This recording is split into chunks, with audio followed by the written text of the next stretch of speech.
Innal hamdalillah nahmaduhu wa nasta'inuhu wa nastaghfiruh wa na'udzu billahi min shururi anfusina wa min sayyiati a'malina man yahdihillahu fala mudilla lahu wa man yudlil fala hadiya lahu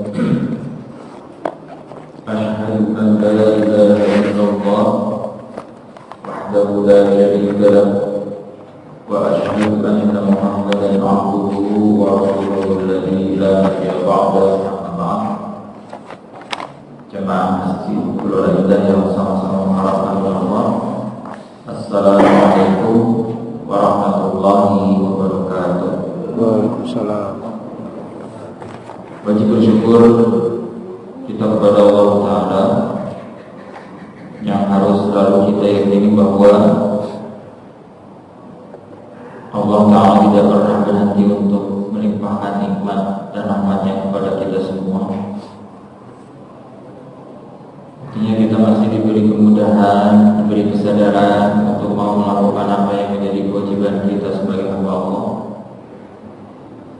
Bahkan kita sebagai hamba Allah, kita hidup di dunia ini, Allah memberikan kepada kita semua manfaat, tidak hanya sebagai hambanya tapi juga sebagai kita kan pasti terlahir dari orang tua dan kita juga pernah sebagai apa? Sebagai anak, sebagai hamba Allah, sebagai anak, kemudian yang sudah dewasa lalu menikah, berarti juga sebagai kalau laki-laki sebagai suami, perempuan sebagai istri.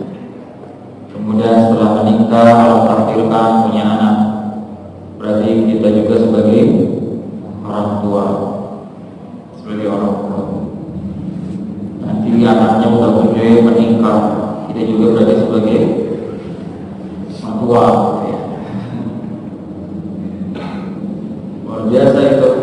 Jadi peran yang Allah berikan kepada kita ada berapa tadi? 4 gitu. Hamba Allah, anak, istri atau suami, kemudian orang tua. Nah, bisanya kita melakukan semua tugas itu karena nikmat yang Allah berikan kepada kita. Di antaranya nikmat berupa ilmu.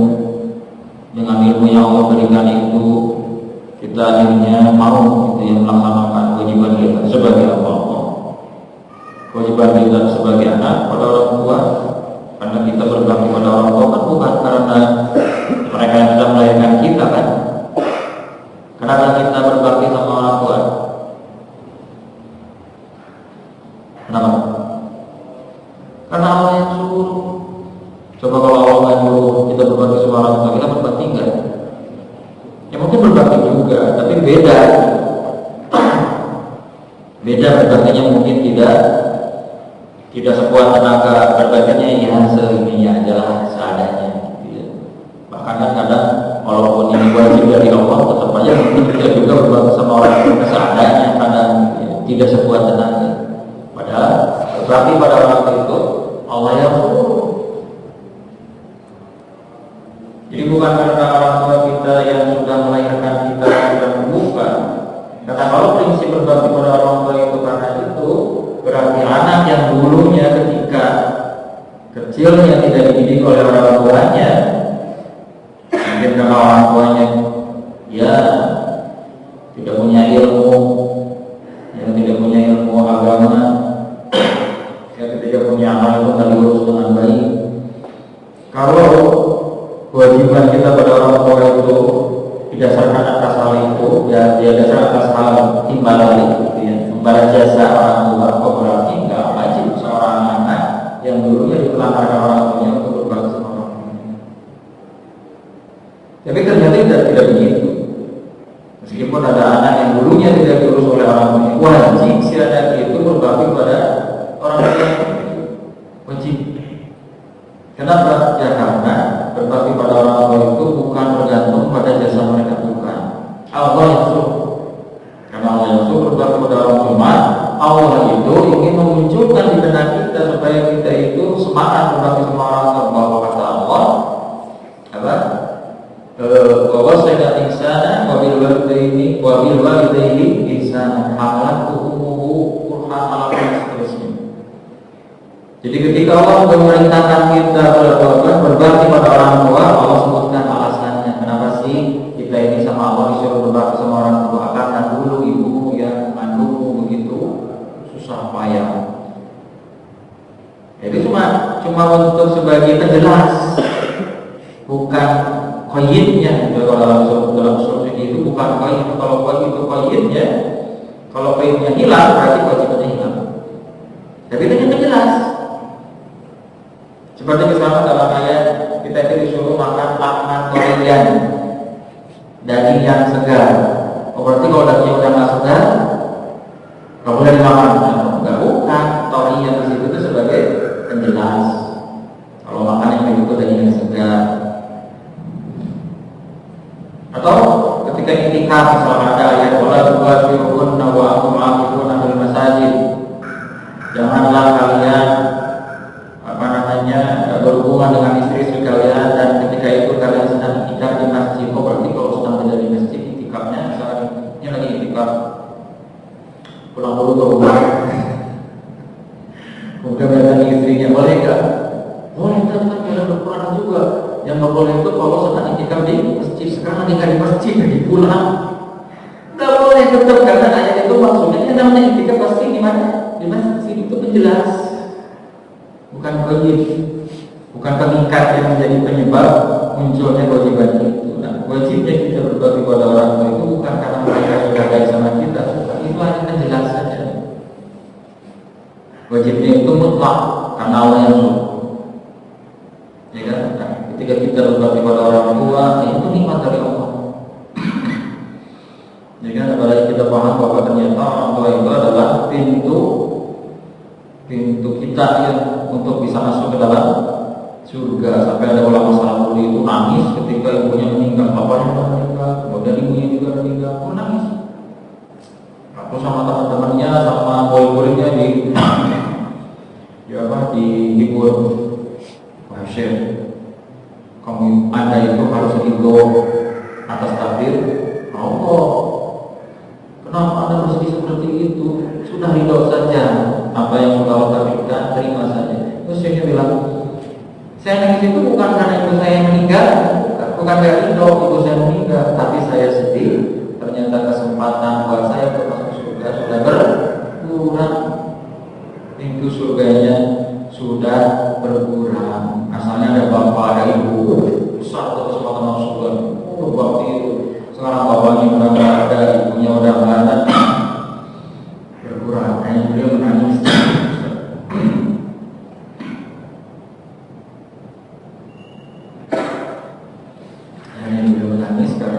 Kesempatan masuk surganya berkurang. Nah, kemudian ketika kita juga berusaha melaksanakan kewajiban sebagai suami, sebagai istri, itu nikmat dari Allah. Nikmat. Bayangkan gitu ya, ketika kita diberi kewajiban sebagai suami, wajib nafkahi istri atau anak, keluarga. Ya. Sebagai istri oleh Allah diberi kewajiban untuk taat kepada suami. Terus kita itu nggak diberi kesadaran itu, kan dosa terus-terusan. Tapi kita diberi kesadaran itu oleh Allah Ta'ala. Sebagai suami kita menjalankan kewajiban nafkahi keluarga. Sebagai istri, ya diberi kesadaran untuk taat kepada suami. Pahala terus-terusan. Karena menikah itu ibadah yang paling panjang. Ya, seumur hidup berarti ya, selama masih terikat oleh ikatan pernikahan itu kan berarti ibadah terus berarti. Kalau sampai meninggal ya berarti itu luar biasa itu. Hanya ibadah paling enak itu apa? Nikah. Kenapa? Tadi panjang itu ya, waktunya panjang, pahalanya banyak, besar, ngobrolnya jadi pahala, bercandanya jadi pahala. Ini yang belum menikah jangan berduka-cita gitu ya, sama ada waktunya gitu ya, ada waktunya. Nah itu nikmat dari Allah itu. Ketika udah jadi orang tua sama Allah diberi kesadaran untuk melaksanakan kewajiban mendidik anak, apa itu nikmat. Coba bayangkan kalau tidak diberi kesadaran oleh Allah untuk mendidik anak, wah biarin aja lah anaknya.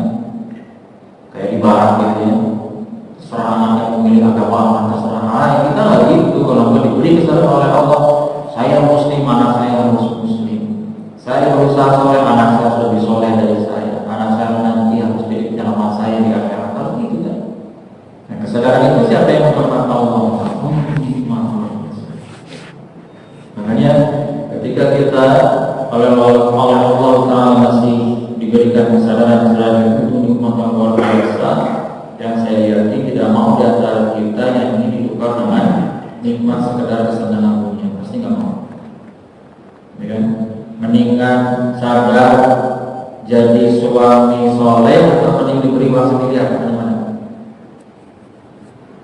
Mendingan diberi kesadaran jadi anak soleh, berusaha jadi anak soleh, atau mending uang sendiri atau gimana? Pasti bilangnya dua-duanya. Pasti dua-duanya gitu ya. Jadi nggak apa-apa lah, dua-duanya boleh lah. Tapi nanti berarti karena berpikir ini jadi anak yang soleh, kalau sebenarnya buat apa? Buat orang tua. Buat berbakti sama orang tua ya. Itu buat apa mana? Yang melangkah lagi aja gitu ya, gampang gitu ya. Itu juga bisa tadi kan melangkah, mungkin melangkah lagi aja. Jadi jangan masih doanya sama-sama Allah. Kita lanjut kajian kita. Alhamdulillah sudah masuk bab yang baru.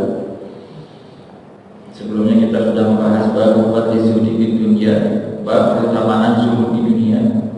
Dan kesimpulannya adalah bahwa zuhud di dunia ini bukan berkaitan dengan banyak sedikit harta yang kita miliki, tapi berkaitan dengan cara pandang kita terhadap kehidupan dunia ini.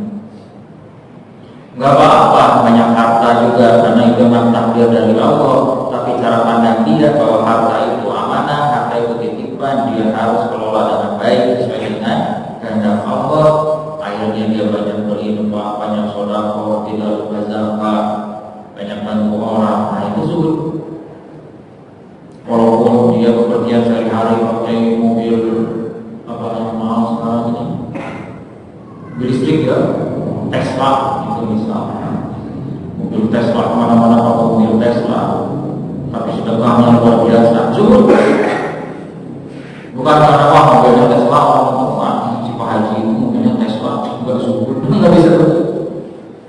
Kalau mobilnya Tesla tapi sedekahnya luar biasa, bantu orang yang pernah mikir, bantu. Nah itu zuhud. Tapi orang uang punya, pekerjaan rambutan, tapi pikirannya kalau punya uang beli ciu enak bisa gitu. Itu contoh yang saya mau contoh. Kalau punya uang ya, kebening. Itu mah udah sekarang itu uang punya, pekerjaan rambutan, malah begitu pikirnya akhirnya zuhud enggak gitu ya. Kalau bilang uang punya, punya bapak. Nah itu zuhud itu kemarin kita simpulan seperti itu. Sekarang kita masuk ke bab yang baru, bab 56, bab fadlil ju'i wa khusnutil 'aish. Bab keutamaan lapar, keutamaan hidup sederhana, keutamaan mengurangi makan, keutamaan mengurangi minuman, sederhana dalam pakaian dan lain-lain yang intinya kata Imam Nawawi sederhana dalam atau membatasi diri dalam memenuhi kebutuhan. Jadi ketika kita mengkonsumsi sesuatu, menggunakan sesuatu hanya terbatas kebutuhan, bukan keinginan. Karena kalau keinginan tidak ada ujungnya. Wa fadli tarki syahwat, dan keutamaan tidak mengikuti hawa nafsu. Yaudahlah kita sederhanakan aja dulunya, bab keutamaan hidup sederhana. Cuma yang harus kita pahami gitu ya, hidup sederhana itu bukan menghilangkan yang sudah ada. Maksudnya gini, hidup sederhana itu kan sebagaimana yang sudah kita bahas ya, miskin dan kaya itu apa? Takdir. Miskin kaya itu takdir pokok, berarti bukan gak usah usaha. Mau usaha segimana pun, kalau memang takdirnya miskin ya miskin. Tapi gak rugi, dia dapat pahala dari usahanya. Ya kan? Ada pun yang kaya, walaupun usahanya tidak seperti yang lain ya biasa aja gitu ya. Datang kerja ya jam segitu, pulang ya jam pulang saat itu udah gitu udah di rumah. Tapi kalau katanya kaya, dia kaya. Mungkin dapat warisan, mungkin dapat apa, ini gitu kan. Takdir gitu ya kalau untuk masalah itu. Nah, karena yang sederhana dalam Islam itu bukan satu menghilangkan yang sudah ada. Jadi itu ditakdirkan kaya, ya sudah nikmati saja kekayaan itu, hanya tinggal nanti itu lihat makannya, lihat minumnya, lihat pakaiannya, batasi dalam dalam hal yang kebutuhan saja. Jadi bukan gara-gara apa ya, makan apa ya, makannya yang mahal-mahal gitu ya. Kalau sekarang itu restoran mahal itu katanya semakin mahal porsinya semakin sedikit. Karena menurut mereka, orang-orang kaya itu, ya, bahwa makan itu bukan sekedar memenuhi keinginan, tapi makan itu seni. Masya Allah, sampai ditutup itu makannya sempit ya. Ya kan, tapi harganya luar biasa. Terus ada makanan yang ditaburi emas, Masya Allah. Ya kan, teman-teman lain juga gitu. Atau anak kaya makan siangnya di Eropa, makan malamnya di Timur Tengah. Tidak begitu maksudnya, itu berarti nggak sederhana. Kaya ya kaya, kok hanya yang apa-apa itu takdir, tapi ketika makan kebutuhannya. Butuhnya kebutuhannya segitu ya segitu. Harganya yang normal segitulah, namanya nasi segitu harganya, ayamnya segitu, dagingnya segitu, sayurnya segitu. Nggak aneh-aneh, itu sederhana seperti itu. Jadi hidup sebatas untuk memenuhi kebutuhannya, bukan memenuhi keinginan. Karena kalau memenuhi nggak ada batas. Nah itu sebetulnya kunci dari hidup sederhana. Kemarin kita sudah membahas ayat yang pertama, yaitu surat Maryam 59 dan 60. Di mana di dalam dua ayat tersebut gitu ya. Ayat itu sebetulnya ingin menerangkan kepada kita keutamaan meninggalkan syahwat, keutamaan meninggalkan hawa nafsu. Atau tidak mengikuti hawa nafsu. Yang namanya syahwat itu sudah menjadi built-in-nya kita sebagai manusia. Gak bisa dihilangi. Jadi Allah itu perintah kita itu bukan menghilangkan syahwat seperti di agama lain. Ada di agama lain ya tugasnya itu menghilangkan syahwat. Ini maksudnya jangan ada begini. Nggak usah kayak cari sendiri aja. Sekarang kita di zaman yang sedang banyak fitnah, nanti disebuti, wah, menyebarkan kebencian, susah gitu ya. Udah kita lihat. Atau paham mengenai apa yang ajaran itu meninggalkan syahwat sampai gelar nikah, sampai pakaiannya khusus. Paham kan maksudnya ya? Jago berantem gitu kan. Itu kan itu ajaran itu meninggalkan syahwat sampai menyiksa diri dengan ritual-ritual itu untuk menghilangkan syahwat itu ya. Nah di Islam itu kan gitu, syahwat itu udah built-in-nya kita. Allah menciptakan kita itu dengan akal dan syahwat. Tapi yang Allah perintahkan itu apa? Mengendalikan syahwat. Si syahwat itu harus sesuai dengan aturan Allah. Kita hidup kalau nggak ada syahwat, nggak punya semangat. Mau sholat, kalau mau ada yang duduk, itu nggak ada syahwat. Tapi kenapa ada orang betul? Itu tuh syahwat. Cuma syahwatnya sudah dikendalikan. Syahwatnya itu sudah bisa dikendalikan oleh orang itu untuk sesuai dengan aturan Allah. Ibaratkan kuda lah gitu ya. Kuda yang hebat, yang kuat itu kalau sudah bisa dikendalikan kan enak, gitu ya. Semangat untuk hal yang baik, juga untuk sholat, semangat untuk jihad, semangat untuk kebaikan. Itu kan syahwat, terhadap syahwat. Kalau nggak ada syahwat, udah nggak semangat. Melihat agama dihina orang, Nabi Muhammad ada dihina. Kalau ada syahwat, itu ya Nabi Muhammad dihina. Itu tidak ada syahwat itu. Ya kan? Mau Islam dihina, Islam dihina ya, apa-apa lah, biar awalnya belain. Ini nggak ada syahwat itu berarti. Tapi kalau orang punya syahwat, tapi syahwatnya sudah sesuai dengan aturan Allah, begitu melihat langsung marah, marahnya terkendali, marah yang sesuai dengan apa? Marahnya harus gimana nih, harus gimana, apa jalan kita aturan berlaku kayak ini, nah berarti udah kayak gini caranya kan itu syahwat, tapi syahwatnya yang sesuai dengan aturan agama. Nah yang dimaksud dengan meninggalkan syahwat ini artinya adalah meninggalkan syahwat yang mengajak kepada hal yang negatif. Nah kemarin itu kita sudah membahas tentang Allah Taala dalam surat Maryam 59. Di situ diterangkan bahwa faqala ma'ihim qalbun adzal sholata wa tabahu syahwat. Bahwa kata Allah Taala setelah para nabi nanti itu akan ada generasi yang sifatnya itu menyia-nyiakan sholat dan mengikuti syahwat. Kata Allah, kalau ada orang menyia-nyiakan sholat, ya, apa itu menyia-nyiakan sholat? Menyia-nyiakan sholat itu kalau kata Ibnu Qayyim bisa menyia-nyiakan apa? Tidak memperhatikan syaratnya. Syarat sholat itu apa? Wudu, menghadap kiblat, menutup aurat, bersihkan dari najis, gitu kan? Nah, ketika mau sholat syaratnya nggak diperhatikan dengan baik. Wudu asal-asalan, ini cepat kayak gitu ya. Nggak dilihat mana bagiannya ini, apa semuanya udah terbasuh, apa semuanya udah basah.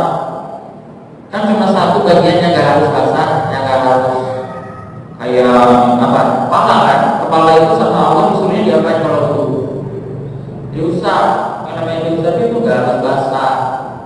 Yang harus basah itu yang usapnya, tangannya harus basah. Basahin dulu tangannya, usap. Seandainya ada rambut yang tidak terbasahi nggak apa-apa, disuruh juga mengusap. Nah, tapi kalau yang diperintahkan itu membasuh, kayak wajah, tangan, kaki, cuma karena Allah Taala itu faghsilu, basuh, nah itu harus basah. Makanya dilihat, perhatikan pas lagi wajah, benar-benar diratakan. Jangan cuma kecok ininya kering gitu ya, kecok cuma depannya doang ininya kering. Hati-hati itu, nggak sah. Kalau udah nggak sah, kira-kira sholatnya sah tidak? Tidak. Kalau sholatnya nggak sah, sudah sholat atau belum? Belum. Atau sholat, menyanyikan sholat. Atau menyanyikan sholat itu bisa juga ketika sedang sholatnya, ketika rukunnya itu, atau Al-Fatihahnya nggak benar, sampai itu nggak benar itu Al-Fatihahnya, menyanyikan sholat, karena dia rukunnya nggak benar, ya kan? Atau menyanyikan sholat itu setelah sholatnya, setelah sholat berbuat dolim, sholat tapi udah sholat itu, udah sholat ngambil hak orang, itu ada sholat. Atau kalau sholat pun kalau kata Ibnu Al-Tabari adalah sama sekali enggak sholat. Jadi berarti menyanyikan sholat ada tingkatannya. Ya sih. Nah, orang yang menyanyikan sholat dan mengikuti syahwat, mengikuti hawa nafsunya, maksudnya yang negatif berarti fasal fayalqawna ghayya, mereka itu adalah orang yang tersesat. Kalau orang tersesat nanti mati kembali ke mana? Neraka. Berarti mengikuti syahwat itu rugi, masuk neraka. Tapi kebalikannya, illa man taba wa amana wa amila shalihan fa ulaika yadkhuluna jannah wa la yuzlamuna syai'an. Tapi kalau orang itu kebalikannya, dia sudah tobat dari menyanyikan, berubah, dia sudah tidak menyanyikan sholat lagi, dia sudah tidak mengikuti syahwatnya lagi, maka mereka itu orang yang akan masuk ke surga dan tidak akan diungkit-ungkit lagi kesalahannya. Sehingga kalau itu bahasanya, dan mereka tidak akan disakiti sedikit pun. Oh berarti ayat ini ingin menerangkan keutamaan mengendalikan syahwat, keutamaan meninggalkan syahwat yang negatif itu adalah menjadi ahli surga. Oh berarti keutamaan mengendalikan syahwat itu nanti kalau mati jadi ahli surga. Terus seandainya punya kesalahan sebelumnya nggak akan diungkit oleh Allah. Nggak akan ada hal-hal ini. Kenapa? Karena dia sudah bisa mengendalikan syahwat. Baik, sekarang kita masuk ayat kedua. Ayat yang kedua adalah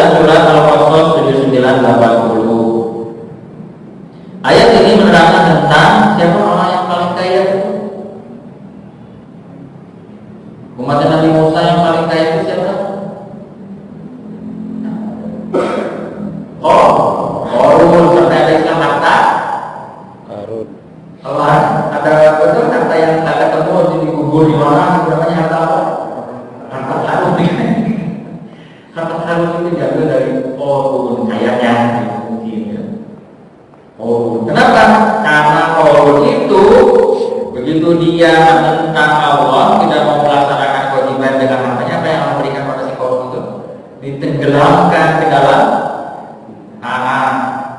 Jadi si hartanya kan tenggelam itu, pokoknya hartanya Allah. Saking banyaknya sampai digambarkan oleh Allah itu kunci apa tuh? Kunci gudangnya aja itu harus diangkat oleh orang-orang tua. Kunci gudangnya aja berarti si gudangnya banyak. Gudang-gudangnya itu banyak sampai jumlah kuncinya aja harus digotong sama orang-orang tua. Jadi banyak tuh si hartanya waktu banyak. Terus amblas dalam bumi. Wah, kalau kan cari kan gitu ya. Kalau kata orang Mesir kan di Mesir ya, kejadiannya itu di Mesir. Di Jadi kalau kata orang Mesir kan ada pernah ngomong di sana itu Mesir itu di daerah apa namanya ya, ada danau, ada sungai atau danau gitu ya, katanya malam di situ. Kalau kita dulu di situ, kemudian Allah saya jadi danau, ya nggak tahu pendengarnya. Ya. Kalau kamu ingin penasaran ya salah aja kali itu. Ya langsung. Baik, ini bunyi ayatnya. Allah Taala berfirman, "Faqaja ala qaumi fi zinatihi." Lalu si kaum keluar ke kaumnya. Kaum itu berarti Nabi, kaumnya Nabi siapa? Nabi Musa. Fi zinatihi dengan perhiasannya, pakaian yang indah, perhiasan gitu kan. Kemudian ketika melihat itu, qala alladziina yuriduna hayatad dunya, orang-orang yang menghendaki kesenangan dunia saja berkata, ini orang-orang yang hidupnya dunia oriented, gitu ya. Orang-orang yang dunia oriented hidupnya ketika melihat si Paulus jalan di depan mereka dengan pakaian yang bagus, gitu ya, yang perhiasan yang bagus, mereka berkata, ya laitalana mithla ma utiya Paulus. Duh, seandainya aja kami ini bisa seperti Paulus, diberi harta banyak seperti itu. Innahu lahu hatin azim, sungguhnya dia benar-benar orang yang beruntung. Itu tuh. Jadi ketika si Paulus datang dengan kemewahan hidupnya, lalu orang-orang yang hidupnya dunia oriented berkata pengen seperti Paulus. Seandainya bisa kayak si Paulus, dia punya uang banyak, punya baju bagus, ya kan? Kalau sekarang bukan lewat, sekarang nonton gitu ya. Belum lewat si Paulusnya, karena ada TV, ada internet. Sekarang kita nonton di YouTube, kan? Waduh, di artis sultan, gitu kan? Mobilnya juga miliaran, di garasinya mobil banyak, rumahnya satu komplek, itu rumahnya sendiri tuh, sekomplek. Rumahnya sendiri, masya Allah. Jadi kalau masuk di ujung komplek, keluar juga rumahnya juga gitu. Lagi diam di depan, aku pengen WC, harus putar dulu naik mobil gitu ya. Saking puasnya mobilnya, masya Allah. Iya kan, kerjaannya yang main aja, udah ya apa-apain lagi gitu, main tiap kali pas melihat di depan, enak orang itu kayak gitu ya, kan gitu ya, mungkin mirip kah gitu ya. Jadi kalau kata Allah itu, orang itu kalau di benaknya, di pikirannya, dunia oriented itu pasti akan kapita itu bahasa Indonesia apa? Kalau ada makanan, orang lagi makan, lu pengen itu mana namanya pengen? Kepincut. Kepincut, bahasa Jawa ya. Kepincut, apa bahasa Indonesia kepincut? Tertarik. Iya, aku lagi makan yang enak banget. Tuh, itu kepincut ya kalau bahasa Jawanya kepincut, kalau bahasa Sundanya kapinta. Tertarik ya. Itulah pokoknya lah ya. Kalau orang hidup dunia yang begitu, kata Allah, pasti akan kapinta atau kepincut sama yang seperti itu. Dunia orang kendaraan bagus tuh, wah punya Tesla itu. Padahal Allah yang benar punya, ada bingung tuh. Coba ngecas di mana? Di rumah listrik cuma 900 watt. kilowatt satu itu berapa? 1000 watt. 10.000 watt. 1 kilowatt berapa? 1 kilowatt 10.000 ya? 10.000 watt.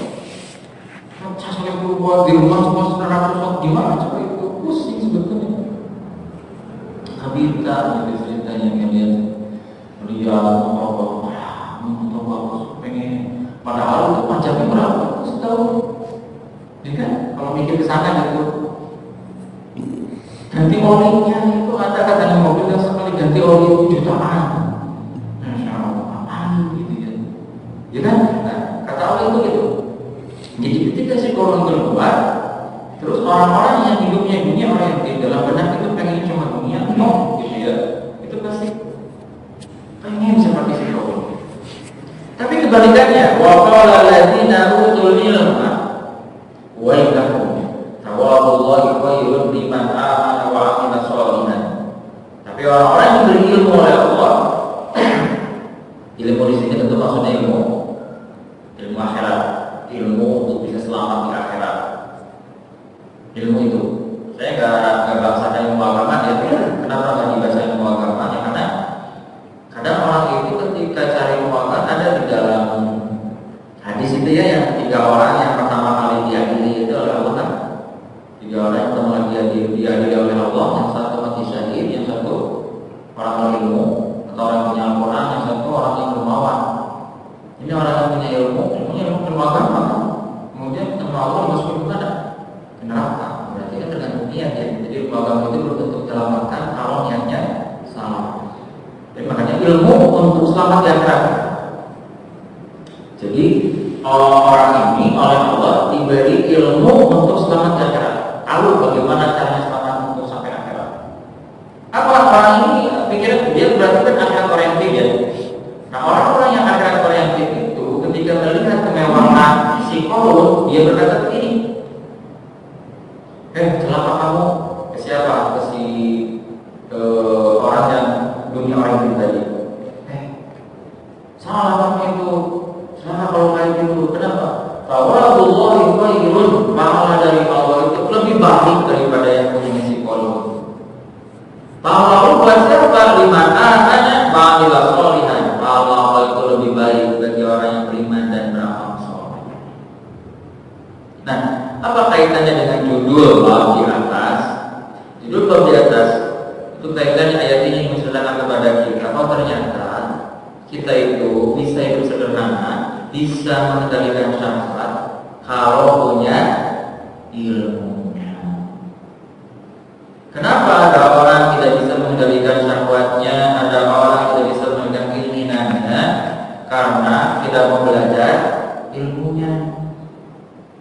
Ilmunya apa? Ilmunya itu ilmu selamat untuk sampai ke akhirat. Adanya di mana? Adanya di Al-Quran dan As-Sunnah. Siapa yang ngajarin? Yang ngajarinnya para ulama.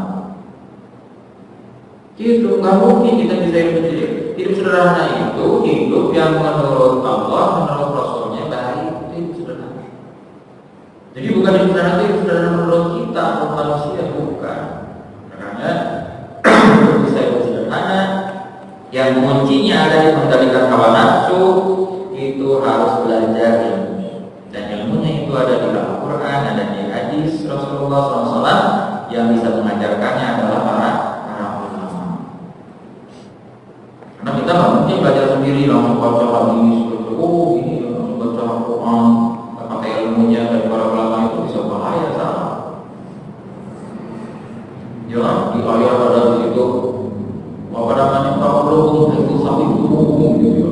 Mengumpulkan orang-orang kafir dimanapun kalian bertemu. Punya ilmunya diberikan langsung diterima begitu saja. Ketemu orang kafir, bawa pisau. Ngapain dia kata Allah untuk kalau ketemu orang kafir suruh dibunuh? Kan nggak gitu maksudnya ayat itu. Maksudnya itu apa? Lagi perang, kalau lagi perang ketemu jangan lari, lawan begitu maksudnya kan. Karena kita tentang perang ayat itu.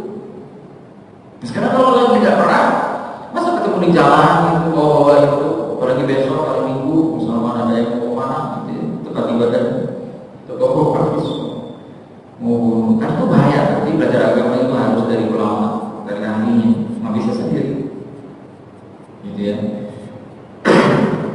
Itu kaitannya ayat tentang korun tadi dengan judul bab. Berarti untuk bisa hidup sederhana, untuk bisa memenuhi hawa nafsu harus belajar ilmu. Karena hanya orang yang diberi ilmu untuk selamat sampai akhirat itu yang bisa tahu gimana mengendalikan syahwat sehingga tidak tergoda oleh gemerlapnya kehidupan dunia. Dan seandainya ditakdirkan punya gemerlapnya kehidupan dunia, dia tidak tersesat. Ditakdirkan kaya seperti Utsman bin Affan atau Abu kaya Abu Talha. Kan itu sahabat-sahabat yang kaya raya itu luar biasa itu. Tapi oleh Allah diberi ilmu untuk tahu bagaimana caranya selamat sampai akhirat. Akhirnya dengan hartanya itulah mereka berjuang, mereka sekuat tenaga berusaha untuk bisa meraih itu. Lanjut. Ayat yang ketiga surat At-Takatsur, yang surat yang kita hafal ya. At-Takatsur ayat 8. Tsumma latus'alunna yawma idzin 'anil na'im. Ini terakhir ya. Betul ya? Tsumma latus'alunna yawma idzin 'anil na'im. Terakhir kan? Terakhir ya. Kadang kita itu hafal tapi kalau udah bisa-bisa jadi lupa. Sebenarnya itu belum hafal. Aslinya benar-benar hafal itu mau bisa-bisa pun hafal. Makanya saya sarankan kepada antum nih ya anak-anak sedang berusaha menghafal Al-Quran, pahami dulu, itu akan cepat sekali paham dan lama lupa. Biasanya kita itu mudah susah hafal, mudah lupa gara-gara nggak paham. Jadi bagusnya itu setelah baca berulang-ulang, lihat terjemahnya, lihat maksudnya. Wah itu biasanya lebih kuat, hafalan lebih cepat, lupanya lama. Kenapa? Karena paham. Dan kalau sudah paham, nanti itu ketika baca, ya ketika jadi imam misalkan tahu artinya harus gimana, kebenaran, karena tahu nih artinya itu ini belum sempurna kalimatnya, harus di sini berartinya. Nah kalau berarti di sini nggak diulang lagi pun nggak apa-apa, karena kalimat berikutnya kalimat baru gitu. Jadi nggak harus sebetulnya ketika berarti di situ diulang lagi sebelumnya, nggak harus juga. Kalau ulang lagi sebelumnya malah nggak, artinya malah kacau. Contoh, Al-Fatihah aja berarti Siratal ladzina an'amta 'alaihim ghairil maghdubi 'alaihim waladdallin. Ya, Siratal ladzina an'amta 'alaihim, yaitu jalan orang-orang yang telah memberi nikmat. Ghairil maghdubi 'alaihim waladdallin, bukan jalannya orang yang dibenci Allah dan juga bukan orang yang sesat. Gak kuat nafasnya Siratal ladzina, kan aslinya nggak boleh berhenti kan di situ kan, ini ulang kali di situ.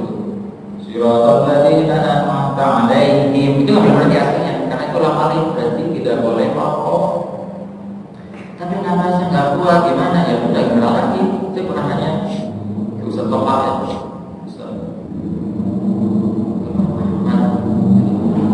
Toha ya, saya paham ya.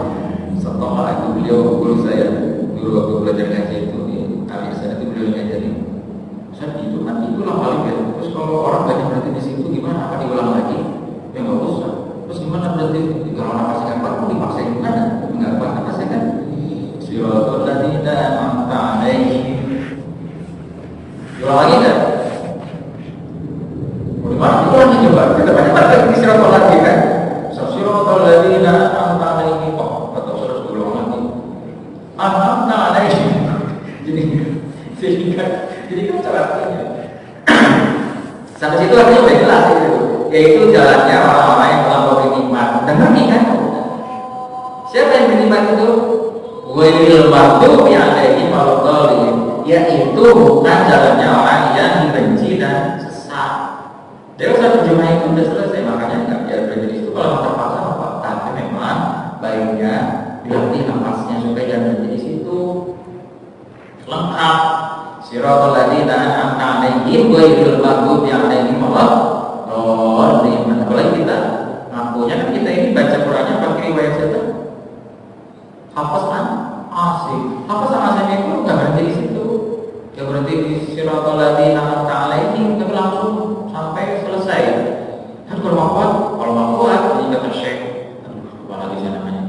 di Mesir. Syekh di Mesir itu beliau ahli qiraat, ahli ilmu Al-Quran. Beliau menerangkan kalau kita ingin baca pakai riwayat lafaz An-Nasim, maka berarti ini siratal ladzina an'amta 'alaihim ghairil maghdubi 'alaihim. Kalau buat siratal ladzina an'amta 'alaihim ghairil maghdubi 'alaihim, baru bilang ghairil maghdubi 'alaihim waladdallin. Itu kalau pakai riwayat lafaz An-Nasim. Ini udah ada, karena sudah ada, sekarang ada dulu, nanti kita akan sedikit.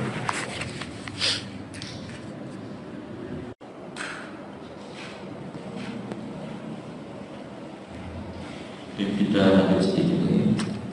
Summa tus'alunna yawma idzin 'anil na'im. Kemudian kalian pasti akan ditanya pada hari itu. Hari itu apa maksudnya?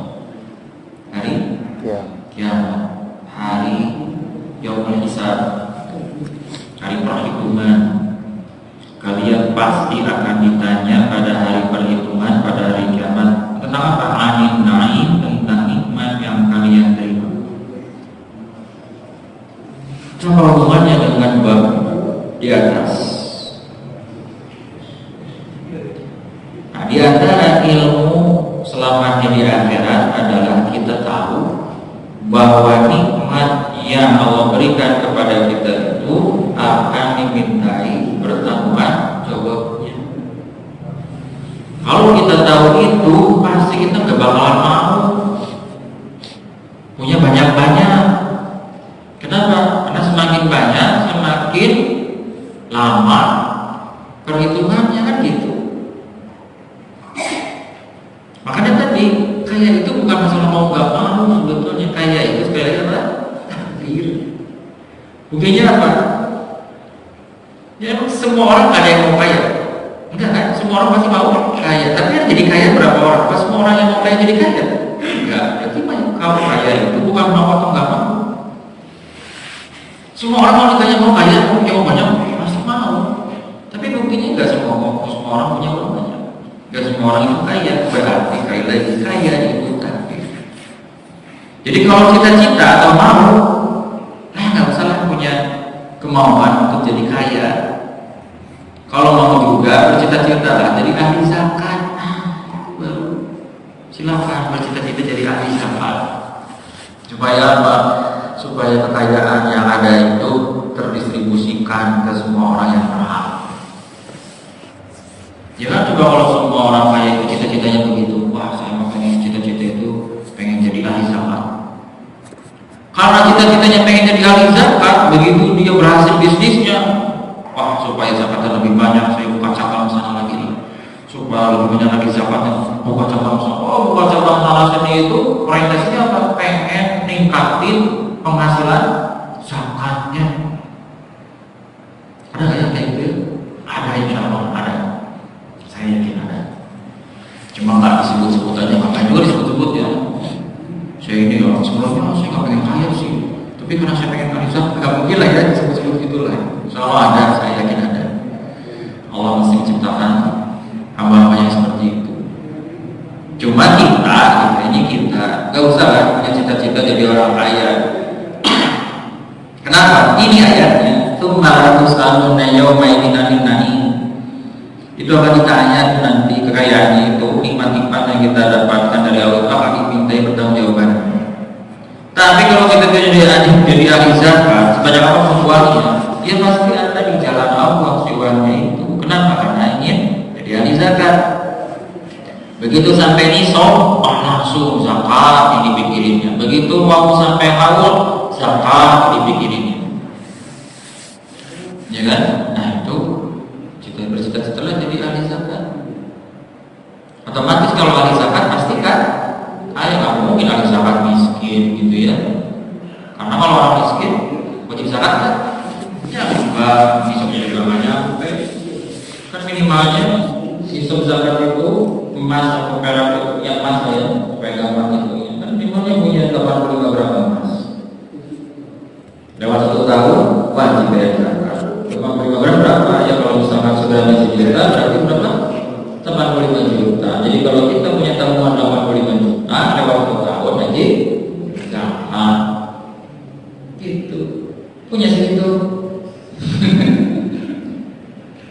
Gitu. Ya kan segitu ya. Kalau punya ya harus zakat. Kalau enggak ya enggak apa-apa, enggak usah. Tapi kan ada infak ya. Ada infak yang luas, lebih fleksibel, bahkan lebih besar, bisa lebih besar daripada zakat berapa? 2,5%. Kita kalau pengen infak bisa sepertiganya dari tabungan kita punya teman ceritanya 5 juta.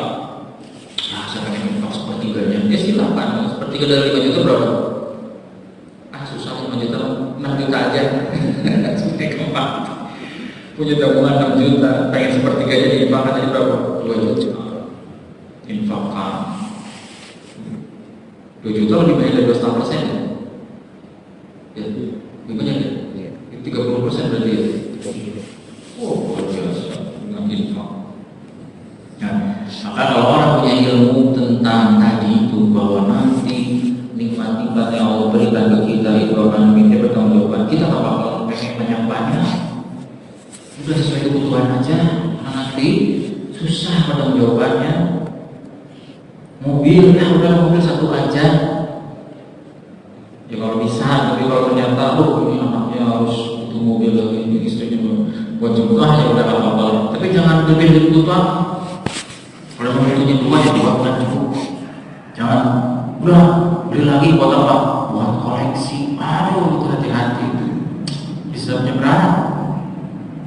Motor, 1 aja lah. Tapi ini anak juga butuh buat kuliah, ya udah 2. Ini yang sering buat kemasan, ya udah 3. Udah 3 aja gitu ya. Sesuai kebutuhan. Tapi ini bagus nih buat koleksi. Udah hati-hati. Buat koleksi itu summalan usalun dan jawabain anin nabi. Gak bakal pengen banyak-banyak. Itu kalau ilmunya pasti gak akan mau. Jadi mungkin itu dulu yang kita bahas pada malam hari ini. Kita akan selesai ayatnya, insyaallah. Semoga Allah masih beri kita usia di pekan yang akan datang. Kita bahas hadis-hadisnya, yang mana keseluruhan hadis-hadis ini membahas tentang bagaimana kesederhanaan hidup Rasulullah SAW. Yang langsung ke contohnya, inilah contoh yang sederhana. Dan kemudian kembali hanya kepada Allah Taala kita memohon agar Allah memberi kita taufik dan hidayahnya. Ilmu yang sudah kita tahu ini bisa kita amalkan sehingga menjadi ilmu yang bermanfaat dunia dan akhirat. Aku lupa hadza wa astaghfirullah li wa lakum. Wassalamualaikum warahmatullahi wabarakatuh.